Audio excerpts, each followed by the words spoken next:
Hey everybody, a really important message today which defines everything that we are, everything that we do. And that is a simple fact that everything we do in life is determined by pleasure and pain. So we love doing stuff that gives us pleasure and we avoid doing things that gives us pain. Now, another unfortunate truth as well is that we predominantly grow. So we can either grow in life or we can decline. There is no other way. Even stagnation is just a slower way of a decline. But we predominantly grow when we are in pain. Okay, that's when we really reach deep inside. Why? Because we are the physical, the body, the emotional emotions, the intellectual, our mind, and the spiritual aspect of us. And imagine these four aspects. All of them are like a computer. So every time we do something that gives us pleasure, our computer is recording this. And every time we do something that gives us pain, again, our computer is recording this. It's just that when something gives us pain, we are recording. You could say the recording is much harsher, much stronger. Yeah, so we want to avoid pain. Now, how about if we could use this fact? So most people want to avoid pain. We always want to avoid pain. But what about if you could use this really constructively to really improve our lives and grow? So let me give you a quick story. There's a very dear friend of mine, Mike. He comes to visit me regularly, and he's 60 years young. He's overweight. He has problems breathing. Last time he came to stay with me for a few days, we ended up 4 hours in the emergency room because suddenly he got all hot. His heartbeat went to blood pressure went to 200. And but Mike, he loves his food, and he said, listen, I love to eat my food. I'm not going to give this up. And he doesn't really like to exercise. Mike loves pleasure, and he hates pain. Okay. Now, what he's missing, I keep saying, is because when we are going through pleasure and pain, as I said, our bodies, our emotional self, our emotional self is the strongest self. Not many people talk about this because we are brought up to believe that we are a combination of mind and body. That's just total bollocks. There is the emotional side, which is far stronger than the intellect.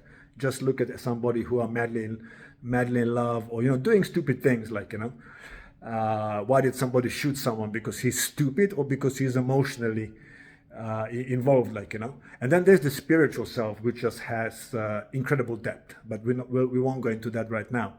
So whenever we are experiencing pleasure and pain, our bodies, our emotional self, our intellect, and our spiritual self is recording this.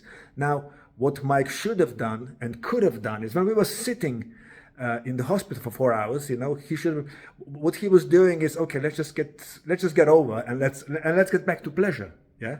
What he could have been doing is basically associating sitting at the hospital with immense pain.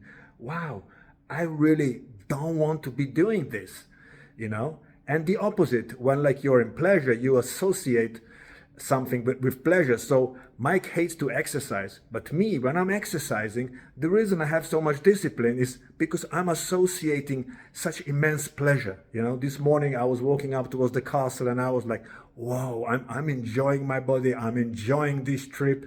When Mike was going with me, oh, where the hell is the end? I want to be at the top. I want to be over and done, and let's go and have some food.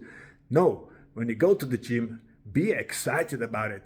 Make your computer, make your physical, emotional, intellectual, and spiritual self, make them record pleasure, because your body records all these signals into the neurons, into the synapses in the brain, and the neurons that fire together, they stick together, So when neurons that have this programming that you love something, they will attach to other emotions that you love something. Emotional self, again, is far stronger than your intellectual. Don't guys like Jordan Peterson will tell you the best predictor of success in life is intellect. That's total bollocks. He knows it as well, but he just wasn't thinking when he was saying this rubbish.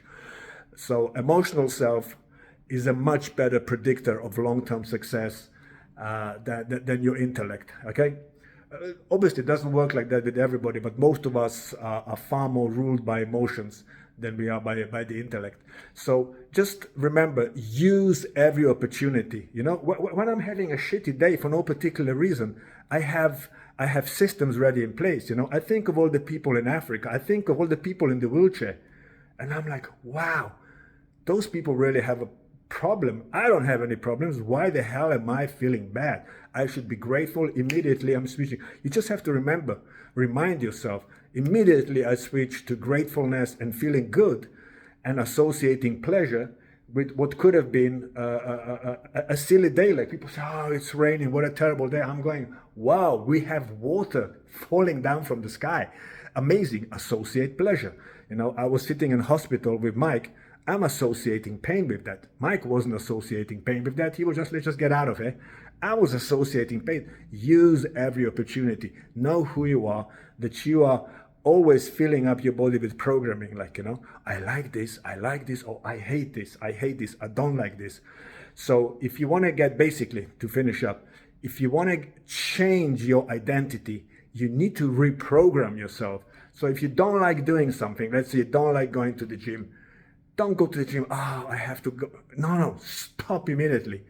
Think about it. Wow, I'm going to go to the gym. I'm going to do such great stuff for my body. I'm going to meet some great people. I'm going to get out in the fresh air. Associate all the positive stuff. You want to give up smoking?